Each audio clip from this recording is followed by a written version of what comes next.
Olá meninos, como vocês estão? Espero que estejam bem. Hoje nós vamos para a nossa segunda aula online e eu vou começar de uma forma um pouquinho diferente, porque eu vou começar mostrando o roteiro de aula. Eu não sei se todos vocês têm feito essa verificação, mas embaixo, sempre embaixo do vídeo que vocês assistem, né, a videoaula, que é esse que eu estou gravando agora, vem um roteiro de aula. E eu descobri essa semana que alguns alunos não estavam observando esse roteiro, por isso que eu vou começar por ele. Nesse roteiro sempre vem a descrição da nossa aula, tudo que a gente vai fazer no decorrer da aula e o que vocês precisam fazer depois em casa, né? Durante aí a semana para me apresentar até a próxima aula. Então, o roteiro de aula de hoje, ele vem aqui, nós vamos trabalhar as unidades 3 e 4, e aí eu estou dividindo essa aula de hoje em duas partes. Por quê?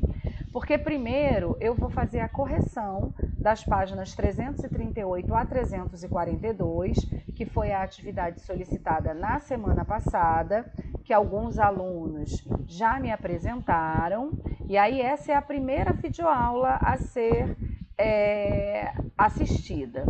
Terminando essa videoaula, você fez a correção, não teve nenhuma dúvida, não precisou ir lá questionar nada no WhatsApp, no nosso grupo do WhatsApp, você vai partir para as unidades 3 e 4. Como? Primeiro eu estou passando aqui duas sugestões de videoaulas, né? Dois vídeos falando sobre solos, que é o conteúdo das unidades 3 e 4. Aí você assiste esses dois vídeos e depois disso você vai fazer a leitura das unidades, para então você se preparar para realizar a atividade do livro, tá? Então, como é que vai funcionar? Depois que você assistiu a esses vídeos, vai ter uma apresentação minha, que vai ser o outro vídeo que você vai assistir, a segunda videoaula que você vai assistir. Esse vídeo, eu também estou deixando o link mais embaixo, por quê? Porque essa apresentação, ela tem alguns vídeos dentro da apresentação. E aí, quando eu falar sobre o conteúdo na apresentação, eu não vou passar todos os vídeos, senão vai demorar muito tempo. Mas eu estou deixando lá embaixo, olha, onde eu coloco aqui, anexos, a apresentação da professora sobre as unidades 3 e 4.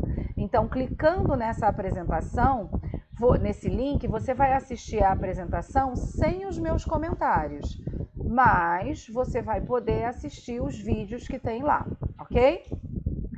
Terminou então, fez a correção, leu a unidade 3 e 4, assistiu os vídeos que eu sugeri, assistiu a apresentação, vamos para as tarefas. E quais são as tarefas? Estão aqui, ó.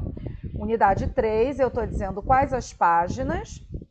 Se tiver só o número da página, é a página inteira para ser feita, mas em alguns casos eu estou colocando assim, ó. Página 358, 5, 6 e 7. Então, são somente esses 3 exercícios que vocês vão fazer. Não precisa fazer a página completa. Depois, unidade 4. Também eu tenho aqui as páginas e os exercícios que vocês vão precisar fazer. Não esquecendo que, mais uma vez, essas atividades elas valem como participação da aula de hoje. Então, para a próxima semana, até a próxima semana, vocês vão ter que me apresentar duas imagens. A correção que eu fiz hoje e os exercícios realizados.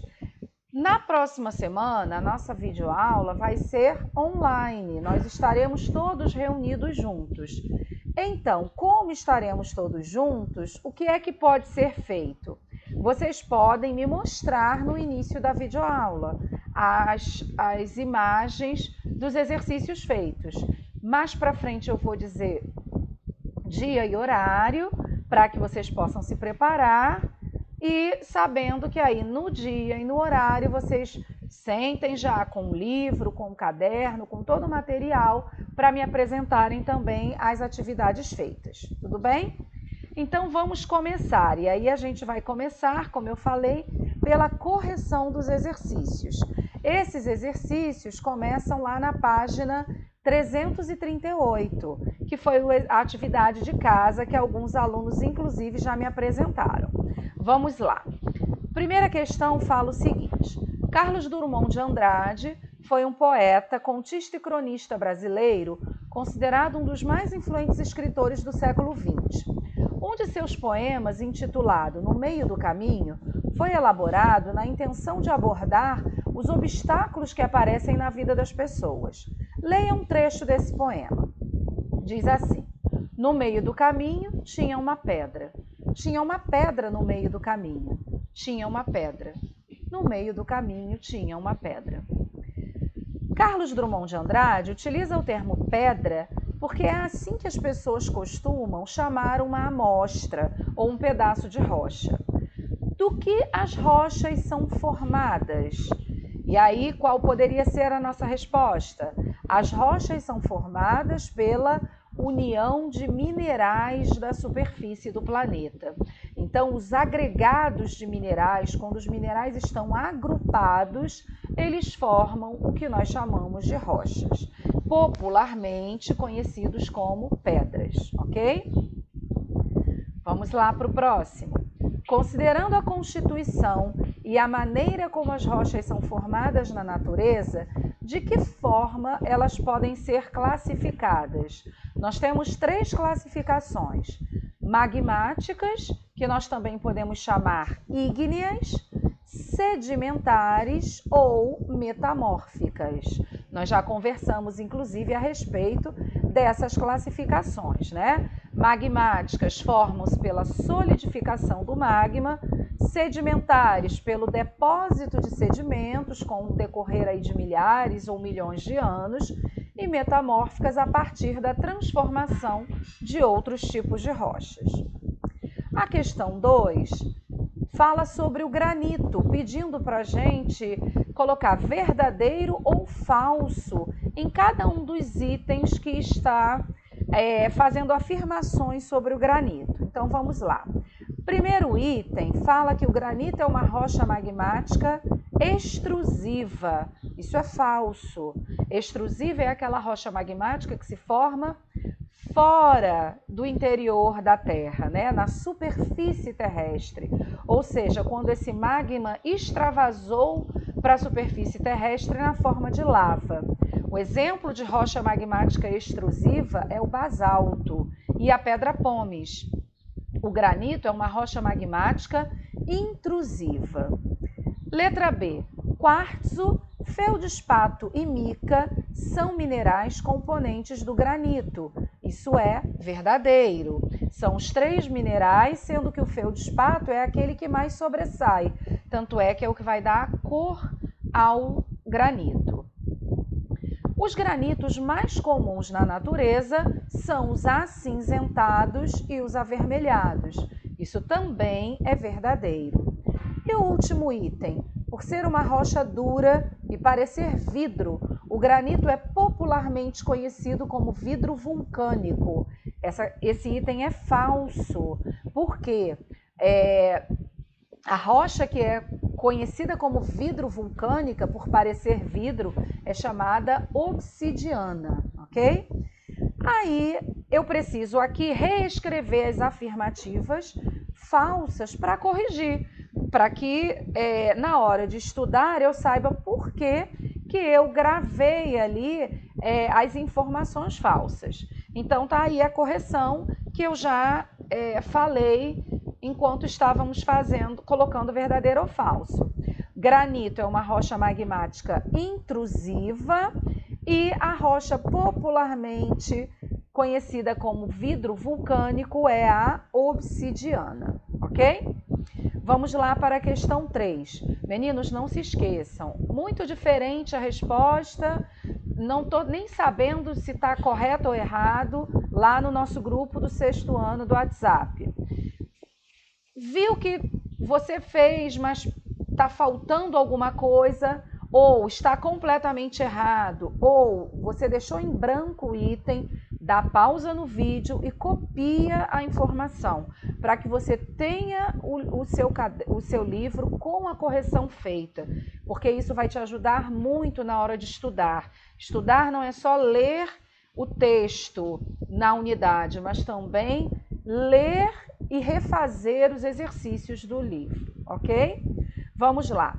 Questão 3 fala o seguinte: na Bacia do Paraná, região sudeste e centro-sul do Brasil, encontram-se formações de basalto com idades entre 120 a 160 milhões de anos. Como é classificado o basalto? Já falei quando nós estávamos fazendo a questão sobre o granito. Rocha magmática, porque se formou pela solidificação do magma. Extrusiva, porque essa solidificação aconteceu quando esse magma saiu para a superfície terrestre na forma de lava. Por que o basalto recebe tal classificação? É a explicação que eu acabei de dar, né? Formado na superfície da Terra, por isso extrusiva, quando a lava foi expelida por vulcões e resfriou, se solidificando. Em um passeio por um parque geológico, um geólogo coletou algumas amostras de rochas magmáticas extrusivas. Contorne o nome das rochas coletadas pelo pesquisador. Então já estão aqui, ó. Basalto, que é a rocha magmática extrusiva, obsidiana e pedra-pomes, que também são extrusivas. Gneiss é rocha metamórfica, que se formou a partir da transformação de rochas magmáticas. Arenito e argilito são rochas sedimentares. Arenito vai originar o que nós conhecemos como areia, argilito, que nós conhecemos como argila ou barro. A próxima, meninos. No decorrer do tempo, as rochas podem se transformar em pequenos grãos chamados sedimentos. Esses grãos podem se compactar, ou seja, ficarem comprimidos, pressionados, e por conta de um aumento de pressão, transformarem-se em rochas do tipo, e aí é aquela dica que eu já dei para vocês quando nós conversamos em sala de aula. O nome já ajuda. Se transformou pequenos sedimentos em rochas, são as rochas sedimentares. Questão 6. O Parque Estadual de Vila Velha tem formações geológicas que surgiram há aproximadamente 300 milhões de anos. Os monumentos lá existentes são formados por uma rocha denominada arenito. Arenito é o que vai constituir aquilo que nós chamamos de areia, os sedimentos que nós chamamos de areia.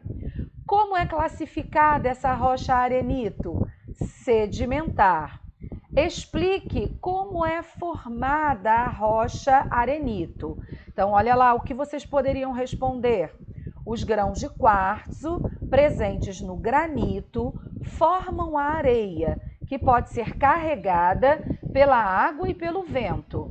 Depositam-se em depressões e são submetidas a um aumento de pressão e de temperatura. Dessa forma, ocorre sua compactação e endurecimento, formando o arenito.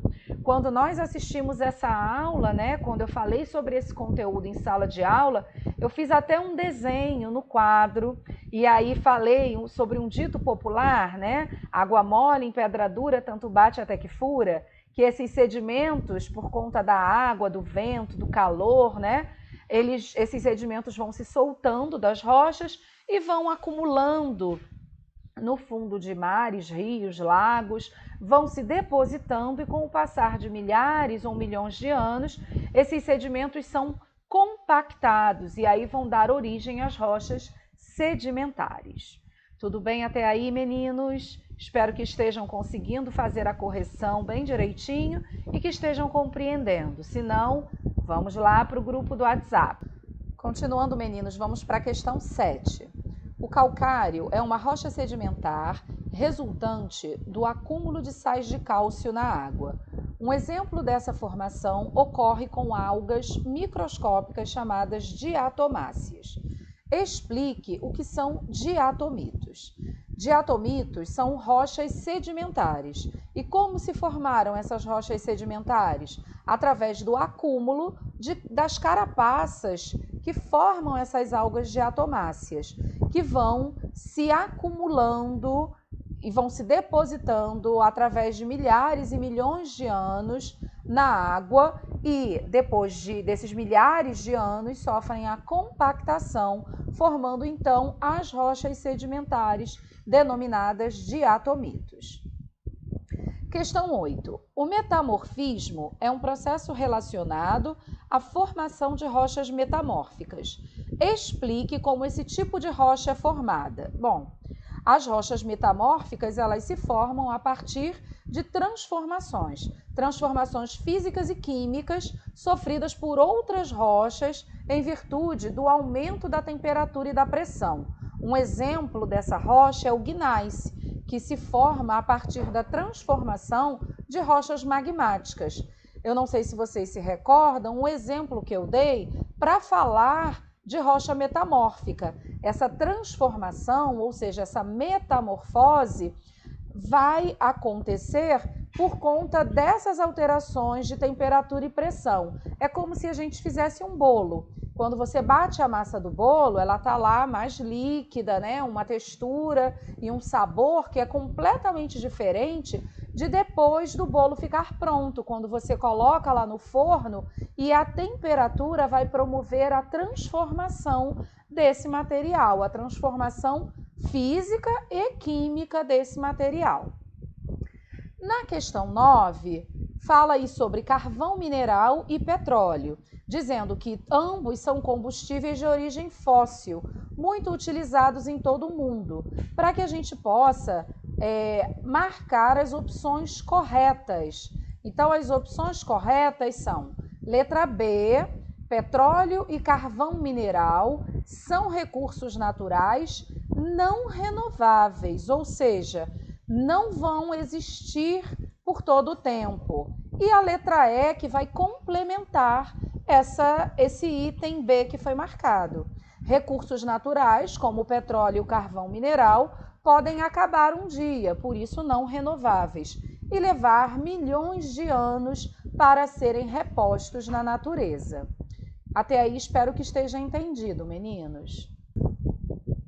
Questão 10. Graças ao estudo dos fósseis, temos hoje noção de como eram e como se comportavam os seres vivos que habitaram o nosso planeta há milhões de anos. Retomando o que você aprendeu sobre o assunto, responda às questões. O que são fósseis? Então, nós poderíamos responder da seguinte forma. Fósseis são vestígios de seres vivos preservados ao longo do tempo por meio de processos naturais. Qualquer tipo de ser vivo e vestígios, porque não necessariamente estará ali o corpo do ser vivo, mas podem estar também as pegadas, as fezes, partes somente daquele ser vivo. Do que a maioria dos fósseis é formados? Partes do organismo, que são mais resistentes, como conchas, dentes e ossos. Isso é o que a maioria é formado. A maioria dos fósseis é formada, mas a gente também pode ter, como eu acabei de falar, vestígios somente, né? Só a pegada, ou as fezes, ou até o animal inteiro, né? Conservado em âmbar ou conservado no gelo, como nós já vimos anteriormente. Questão 11. A fossilização de um ser vivo ou de suas partes é um processo extremamente lento, que compreende várias etapas e pode ocorrer de diversas formas. Sobre esse assunto, associe a segunda coluna à primeira. Então vamos lá. Marca de pegada de um ser vivo em uma rocha. Se é uma marca, isso é uma moldagem. Preservação de partes ou de todo o organismo. Eu estou falando de mumificação.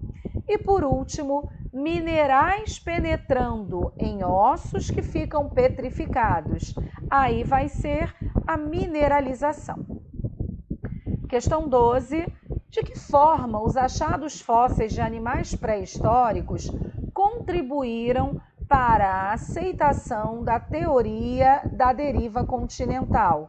Poderíamos escrever o seguinte: o achado de fósseis de seres vivos da mesma espécie em continentes distintos. Então, como se acharam mesmas espécies de seres vivos, né, de fósseis de seres vivos, em locais completamente diferentes, acredita-se que em algum momento esses continentes se encontravam unidos. E aí esses seres vivos, eles compartilhavam do mesmo local. E esses continentes, conforme se separaram, seres da mesma espécie ficaram em locais distintos, ok? Questão 13. Nessa questão, nós temos que colocar MA para rochas magmáticas, SE para rochas sedimentares, ME para rochas metamórficas. Então, vamos lá. Granito, magmática, arenito, sedimentar, mármore, metamórfica, gneiss, também metamórfica, basalto, magmática, calcário, sedimentar. Na tarefa, nós precisamos completar a tabela, dizendo como essas rochas são formadas e citando exemplos de cada uma. Então, vamos lá. Magmática intrusiva é formada pela solidificação do magma que está no interior da crosta terrestre. O exemplo, granito. A magmática extrusiva também é formada pela solidificação, só que desse magma quando ele extravasou, quando ele saiu da crosta terrestre. Então, ele já não se chama mais magma, e sim lava. E o exemplo, nós temos o basalto e também poderíamos colocar aqui a pedra pómez. Rocha sedimentar vai ser formada pela compactação de sedimentos de rochas já existentes. Exemplo, arenito, o argilito também poderia ser um exemplo muito comum. O diatomito, né? E a rocha metamórfica é formada por transformações físicas e químicas sofridas por outras rochas, por conta do aumento da temperatura e da pressão. E aí, um exemplo é o gneiss. Questão 2 mostra aqui brincos que foram confeccionados com obsidianas, também conhecidas como vidro vulcânico. A obsidiana é uma rocha utilizada na confecção de joias, desde aproximadamente 5.000 anos atrás. A obsidiana é classificada como rocha magmática extrusiva. Explique o porquê dessa classificação. Já falamos sobre isso algumas vezes no decorrer dessa correção, né? Rocha magmática extrusiva, porque se formou na superfície da Terra quando a lava, expelida pelos vulcões, se solidificou. Terra roxa é o nome dado a um tipo de solo encontrado principalmente nos estados de São Paulo, Paraná, Minas Gerais e Mato Grosso do Sul. Esse solo é resultante da decomposição de uma rocha magmática extrusiva muito comum no Brasil. Que rocha é essa? O basalto, tá? É o que vai originar a terra roxa.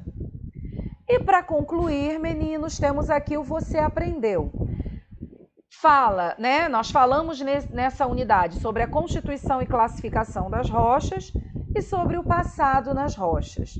Sobre constituição e classificação, vem perguntando aqui que tipo de rocha predomina na região onde você mora e qual a classificação dessa rocha. Então, teria que ser feita uma pesquisa. Por exemplo, é o basalto? Então, ela é uma rocha magmática. Nós poderíamos colocar, por exemplo, arenito, que é uma rocha sedimentar, porque nós temos aqui muitas formações arenosas, né? Nós temos as dunas e toda essa areia, né, ela provém de rochas arenito, do tipo arenito, que são rochas sedimentares. E O segundo momento da unidade, nós falamos sobre o passado nas rochas e diz o seguinte: como é chamado o processo natural de conservação de um fóssil? E esse processo recebe o nome de fossilização. Meninos, a correção terminou, mas a aula não. Vocês agora têm que assistir a apresentação das unidades 3 e 4, que vai ser uma outra videoaula que vai estar lá na pasta de ciências. Vamos lá, então?